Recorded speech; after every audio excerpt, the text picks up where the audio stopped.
In 1848, people still didn't truly understand what caused disease. Many long-standing ideas, some dated back to ancient Greece, continue to shape medical thinking. These theories seemed logical at the time, but they were completely wrong. Part 1. The Four Humours.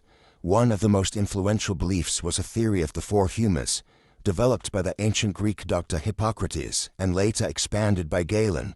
It told that the human body was made up of four different liquids: blood, phlegm, yellow bile, and black bile. Health depended upon keeping these humours in perfect balance. If one became too strong or too weak, illness would follow.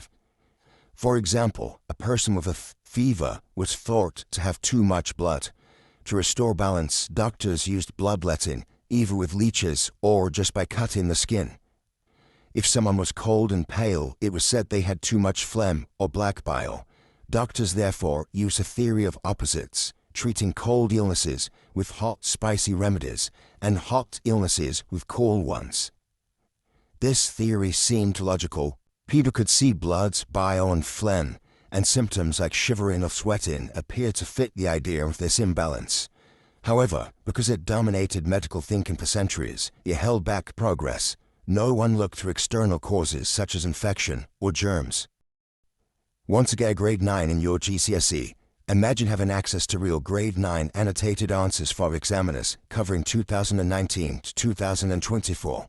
You'll also get a personalized learning checklist to show exactly where your knowledge is strong and where it needs work, plus an examiner tracker, so you can see clearly which topics count the most, including the top 3 that appear again and again and again. And to finish, a step-by-step guide packed with top tips for answering GCSE questions. Everything you need to feel confident, focused, and prepared. Link below. Part 2. Miasma. Another widely accepted belief was the miasma theory, the idea that disease was spread by foul air or bad smells. People noticed that diseases like cholera and typhoid were most commonly in dirty, smelly areas filled with rubbish, open sewers, and rotten waste. In summer, when the heat made smells worse, diseases seemed to spread faster. This made the theory of miasma appear logical. Although the theory was completely wrong, it did have one positive outcome. It encouraged cleaner living conditions. Towns and cities began to focus on removing waste and improving sanitation. Even though people didn't yet understand germs, the miasma theory accidentally led to healthier environment. Part 3. Spontaneous generation. A third explanation was spontaneous generation, the belief that living creatures, including disease, could appear from rotting material. If maggots were seen in decaying meat, people thought the meat itself had produced them. Likewise, it was believed that rotting waste could create disease. Scientists already knew that tiny living organisms existed because of microscopes, but microscopes in the early 1800s were too weak to show bacteria clearly. So, instead of understanding that microorganisms cause disease, people believed they were a result of it. This misunderstanding delayed the discovery of germ theory. Part 4. Doctors' knowledge. Doctors' understanding of the human body was also very limited. Medical training involved watching a few dissections, but real research opportunities were rare. Most people believed in a life after death and wanted to be buried, so doctors had little access to human bodies for study. The few available were usually those of the executed criminals.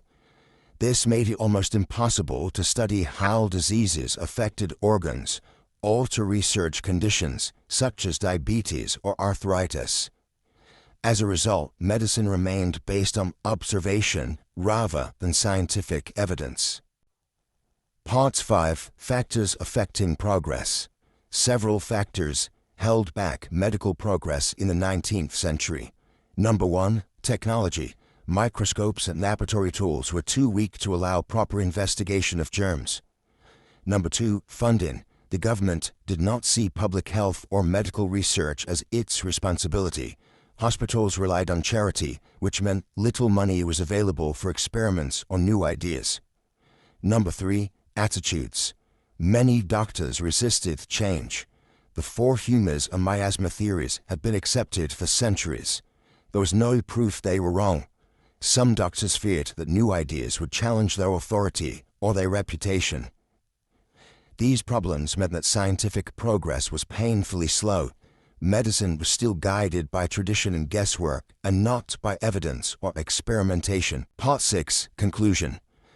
By the mid-1800s, medicine in Britain remained stuck in the past. People still believed illness was caused by bad air, an imbalance of humors, or spontaneous creation from rotted material.